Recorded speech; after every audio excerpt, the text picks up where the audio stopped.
In this video, we'll guide you through using the Candy Batch option on your freeze dryer. This feature is specifically designed for freeze-drying candy, allowing you to achieve the best texture and taste. Let's get started.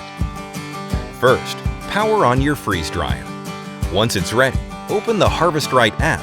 If you have Wi-Fi, you can just select the candy you want, click on it, and your freeze dryer will automatically set to dry the candy. If you don't have Wi-Fi, you can manually input the parameters listed in the app into the candy drying options. You can customize various parameters for your candy batch.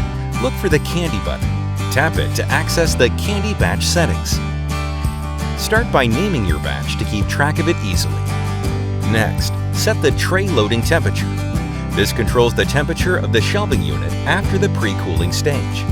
You can set it anywhere from 50 degrees Fahrenheit to 150 degrees Fahrenheit. Then adjust the pre-warm settings. This allows you to set the temperature the candy will be warmed to before drying, ranging from 50 degrees Fahrenheit to 200 degrees Fahrenheit. Setting the temperature between 201 and 300 degrees Fahrenheit will change the setting to oven warm, and you will be instructed to pre-warm your candy in an oven during the loading stage of the batch. You can choose a hold time from 0 to 59 minutes. Now, set the dry time.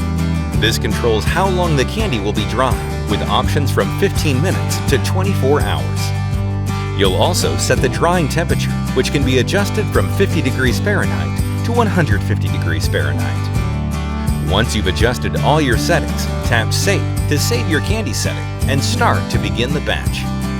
Your freeze dryer will now run according to the parameters you set, ensuring your candy is freeze-dried to perfection. Using the Candy Batch option allows you to create delicious freeze-dried treats with just the right texture and flavor. Happy freeze drying!